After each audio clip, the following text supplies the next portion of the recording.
Welcome to the Stop Over Drinking and Start Living podcast, where high-achieving, goal-oriented rebel women come to learn how to live a vibrant and fulfilling life without requiring alcohol to get through it. No labels, no judgments, no saying you'll never drink again. Just real proven methods to help you stop rebelling against yourself with alcohol so you can drink less and do more.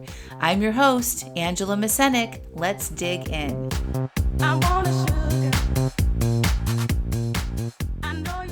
Welcome to episode 369, the 3 stages of emotional change and how to recognize where you are.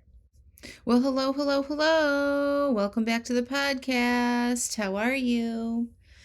It is the first week in February, and how are you guys doing? A lot of activity last month in this space for Dry January, and lots of people taking on that challenge on their own inside my Alive AF group with my private clients. And I did a really awesome wrap-up workshop for people who wanted to know what they needed to do with alcohol going forward in February and beyond. And it was really great. And I talked about the 3 stages of emotional change and where you might be in those stages during that class. And I wanted to elaborate on those 3 stages of emotional change here in the podcast episode because I think they're really, really important for you to understand that going through a change with your relationship with alcohol is a process, and there are stages within that process. And sometimes they can be hard to identify, or you may not even realize that there are stages. But if you look at any other types of change, maybe you're learning something new. Maybe you are trying to establish a workout routine, or you're training for a half marathon, or maybe you're really working on improving a relationship. And there are stages involved in all of this stuff, right? I have a degree from Purdue in organizational leadership, and we talked about change management a lot. And, especially working with big teams of people and, what those stages of change look like. And so I think this relates to any kind of change that we're looking at, but specifically when you're looking at changing your relationship with alcohol, so much of this is emotional. And just to back it up a little bit, the reason why you're here is because you have an emotional attachment to alcohol. And it's not just a habit, right? It's using alcohol as a tool to help you feel something that you currently don't feel or want to feel more of. And so when you use alcohol to unwind at the end of the day, it's because you're not currently feeling unwound. You're feeling probably wound up, right? You might be using alcohol to have more fun in social situations. And that's usually because you feel a little anxious or maybe a little bored in social situations. And so those are all emotions. All those descriptions are emotions. And when you use alcohol as a tool to suppress emotions or to heighten emotions, that's where we become overdrinkers. And we train our brain to seek alcohol when we feel that way. And this is all very unconscious as you're going through it. Like, you're not walking around thinking this way consciously. It just happens because humans are wired through their behavior to take action from their feelings. Okay, so like everything that we do or don't do is fueled by how we feel or want to feel or hope to feel. Okay. And so when we think about the 3 stages of emotional change and recognizing where you are and looking at your relationship with alcohol, it's very important that you recognize this, because if we're using alcohol to handle our emotions, it's important to understand where you are emotionally when you're changing your relationship with alcohol. Okay, so the 3 stages of emotional change and how to recognize where you are is going to help you do exactly that. Where am I here? What stage am I in? And, what does that look like? And what do I need to do about it? And it helps you normalize the struggle with change, and especially behavior change with your drinking. And I want you to feel a little bit of relief instead of pressure to do it better. And we just need to really dive into our feelings again. So, the first stage of emotional change is that motivation and novelty. Okay.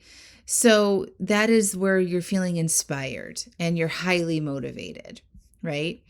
And we talked a little bit about this in the dry January, post dry January class. Is like, you could be coming off of, a big season of heavy drinking with the holidays and last fall, right? And so you're very excited to do a dry January challenge.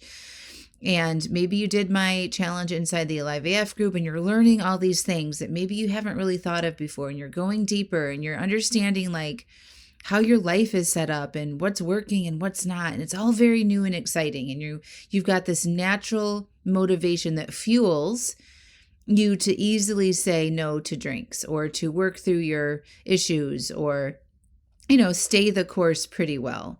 And you're feeling hopeful and sometimes energized and clear about what you want.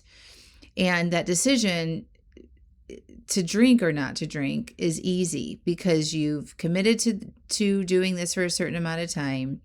You've got some energy behind it. You're coming off of a heavy season of drinking.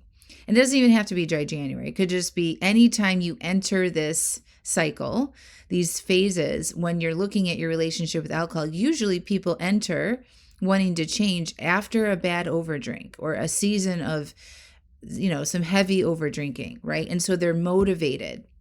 They might be listening to the podcast or reading books and they're just like, yeah, like motivated to feel better, right?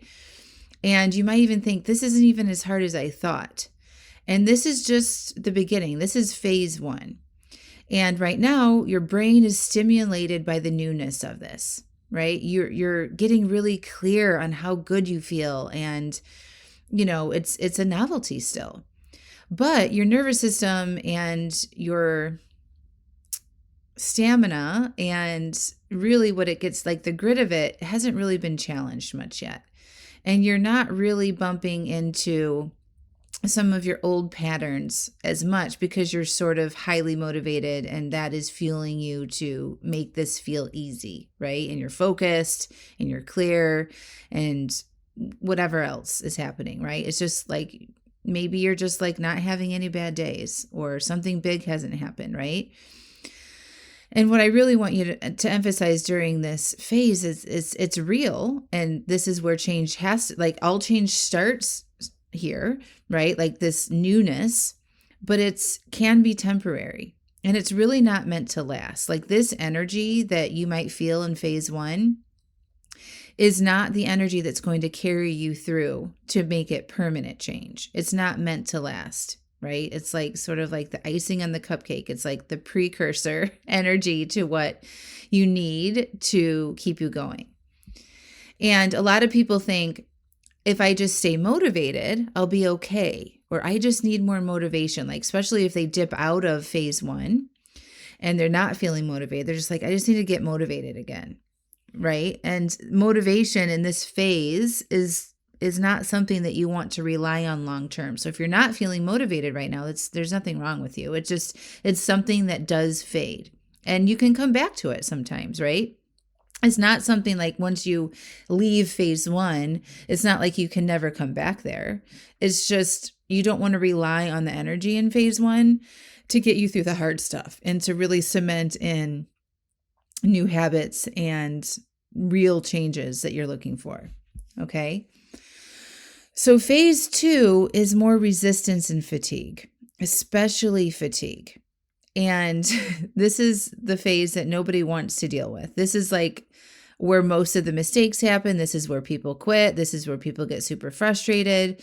And it feels kind of like a slog. And you feel like, why do I have to keep doing this? What do I have to keep doing this for? This isn't working. You might have had some slip ups, or you might think that you're doing it wrong, or you wish it would be over sooner. And so the excitement has definitely worn off and it starts to feel effortful. Like you're like, I have to work at this, like I have to pay attention to this. And it may even feel like I'm just going through the motions. And your brain is definitely kicking in here with like thoughts like, what's the point? Why do I have to work so hard at this? You might feel super annoyed. You might be irritated, tired, restless, flat, pissed. And this is when like the white knuckling could start, right? Or counting days. Like, I just need to get through this next 3 days. I just need to get right. Like, I just need to make it through. Like, it's just like this graspy white knuckling energy.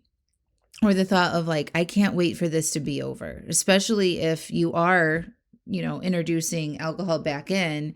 A lot of times people think this like during the week.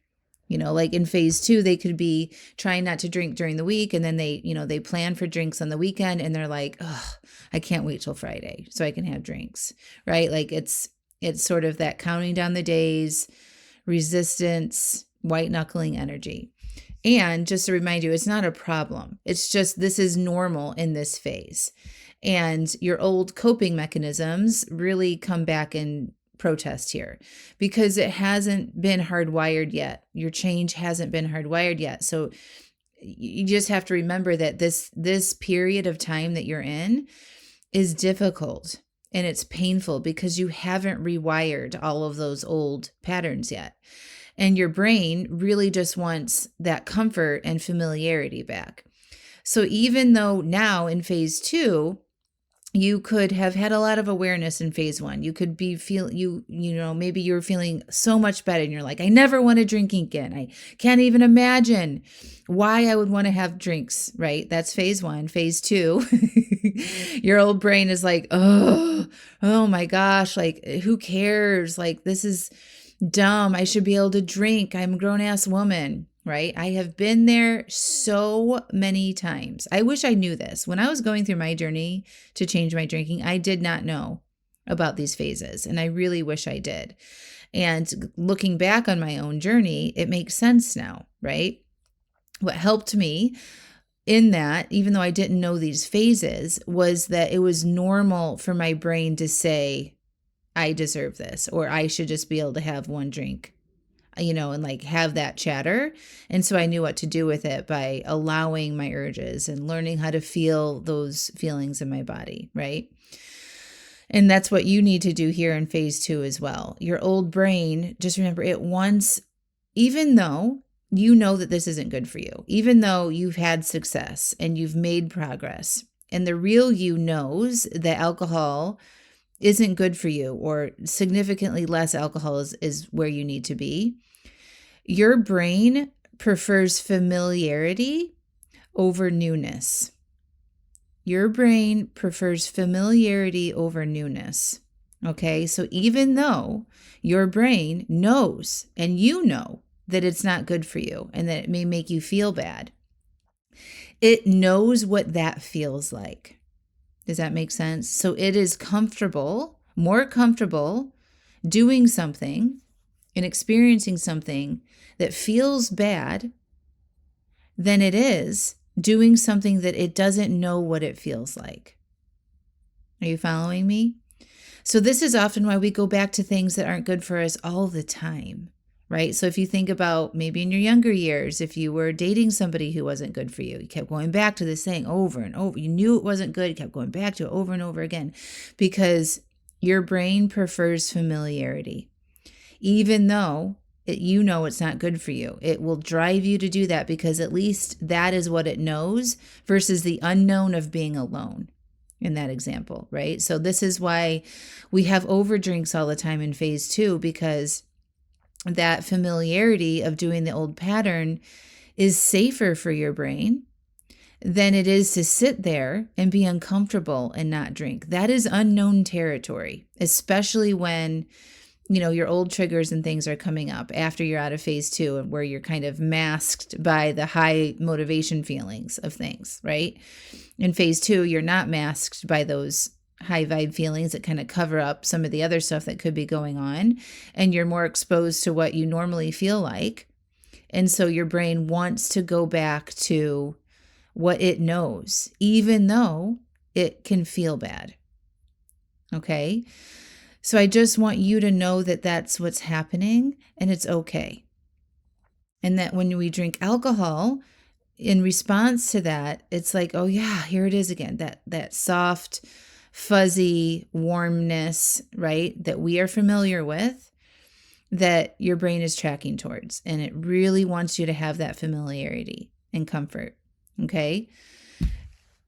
The thing about phase 2, though, is that you've already gotten a lot of clarity around this. So sometimes you can be in phase 2 and have an overdrink or slip back, and it doesn't have the same effect. You're like, God, like that doesn't even work anymore because you're so aware of the clarity that alcohol really isn't doing much for you. So that can feel super frustrating.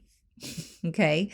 And then we still keep doing it. It's just like we keep like beating our head against the window, right? It's like the bird that like can't get through the glass, right? And that is so frustrating. And I just want you to take a deep breath. If you recognize yourself in this phase, this is where change actually begin. Okay. A lot of people quit here. A lot of people say, fuck it. And they'll go into a self-sabotage mode, and they'll go in that for 2, 3, 4, 5, 6 weeks, months even, before they get sick of it again and then come back out of it. Okay. And if you're working on this right now, if you're really working on your relationship with alcohol, if you can move through this, if you can allow yourself to be here and keep doing the work, even when you're not motivated, even when it sucks, even when you're bored, even when you're tired, right? And keep showing up for yourself and loving yourself through this process, you will get to the other side of this. This is where the change actually begins. This phase does not mean you are failing. It just means that you are like literally on the edge of real new wiring, new patterning for yourself. Okay, so extra self-care, extra, not more discipline, not more white-knuckling. So if you're feeling tired and exhausted by doing the work and just slogging through it, what can you do to take really good care of yourself right now? Give yourself extra things, extra love to make it worth your time. Okay, so adding more pleasure and joy. I talk about that all the time, right? Making your comfort intentional. Right? So think about how can you add more comfort for yourself and like ease your nervous system during this time. You also need support, someone that can help you reflect back to you, and lots of compassion, because it's actually hard to give yourself compassion here. And so to have a loving coach or therapist or somebody that knows what they're doing here and can really hold the space for you during this period is really important. And just remember that this is a phase, right? It is a stage you're in. It is not the finish line. And I really want to emphasize that, because a lot of people think that changing their drinking, when they get to this phase, this is the hardest phase there is, that this is what the rest of their life is going to look like. And that is not true at all. You just have to remember you're in a phase. And the longer you can accept this and stay with it during this phase, this will help you reduce the time that you're in this phase. Okay? It's not what it's going to feel like forever. It won't. Suddenly, if you keep at it, you'll start to notice that, oh, like that wasn't so hard today. And oh, I was able to cope with this thing without thinking about alcohol. Oh my gosh, I had a bad day today and I didn't automatically think about alcohol. Like you'll start to notice those little things. And if you start to notice those little things a little bit more and more, that means you're going into phase 3, which is the integration and identity shift. Before I get into phase 3, phase 2 is when you need the most support. 100%. If you're thinking about diving in with me at a private level, joining me on a retreat, or both, or getting high level support, this is where you need to be having it. It is when you are in the slog of it, because your motivation is low and your brain's wiring to seek pleasure and avoid pain is high. Okay. And so you investing in yourself in time, energy, money, resources to have somebody on your side during this phase will help you get through that phase faster, with more love, with less slip ups, trusting yourself more, like healing the shame and guilt that you feel when you do make a mistake. Like it's really, really important to have support in phase 2. Okay. All right. So phase 3, integration and identity shift. And just like I was mentioning, you don't really notice it all of a sudden. You're not like one day you're in phase 2 and really struggling. And then one day the next day you wake up and you're in phase 3. You're like, oh my God, I've arrived. It's not like that. It's just like I was mentioning. It's like one day you'll notice, oh my gosh, today was a sucky ass day and I did not think about alcohol. Wow. Wow. And you start to notice some of those things more. It's a slow build. In this phase, you may stop obsessing about the decision to drink or not to drink. Okay, it doesn't take up so much brain space. Alcohol is quietly moving to the background.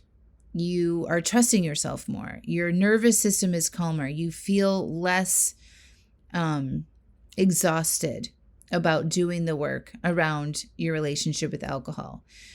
And you respond like a normal person to things instead of being super reactive. And you have this identity shift of like, this is just who I am now. So that looks like if you go out to dinner and normally, you're drinking at dinner or your friends are all drinking and you worry about that and you have to coach yourself or get coaching or make sure you like look at your plan and like stay super, in tune and alert and intentional before you go to a social event. You can identify yourself in phase 3 if like that doesn't take so much work. And you just show up and you're like, oh no, I'll have a club soda. Or, oh no, I'm good with a Diet Coke. No thanks. Like, and it's not a big deal. And like you recognize, oh wow, like this is just who I am now. Okay, so that's a really good indicator that you could be in phase 3. So drinking or not drinking stops being the main focus. Like, for example, in the social situation setting, like you're just looking forward to going out and eating really yummy food and seeing your friends. And like, that's where your attention is. Okay. And you feel more steadier. You're not super high. You're not super low. You don't need constant motivation. And you've practiced a lot to have some new patterns that feel normal, like those social situations or like not drinking as soon as you get home after a long day at work, right?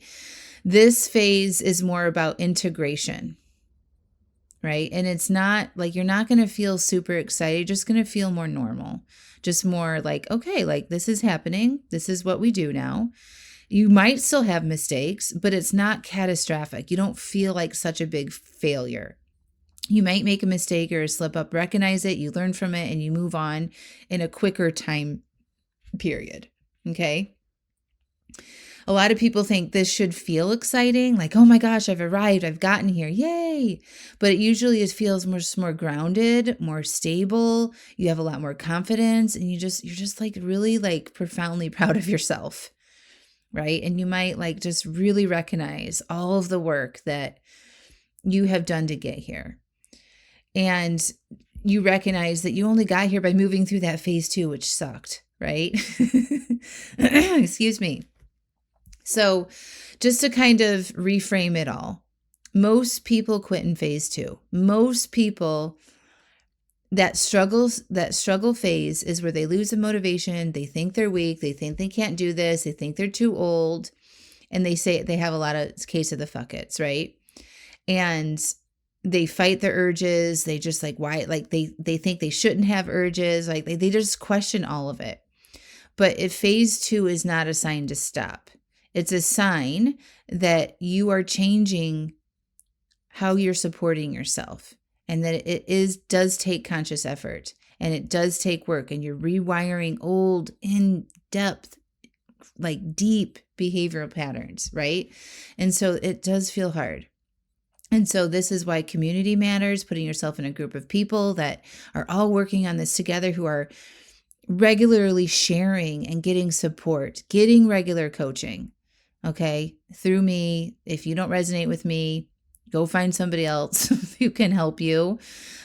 Structure, okay, like regular structure, even when you don't feel like it. Having your coaching calls on your calendar, booking with somebody that you can show up with on a regular basis, even when you don't feel like it, because that's what you need the most right now in this phase. Doing it alone is tricky here because you're not having somebody reflect this back to you. You're not having somebody believe in you during this process and, help you and coach you through your mistakes. This is where you need support, is in phase 2. That's the biggest time to get support. Okay.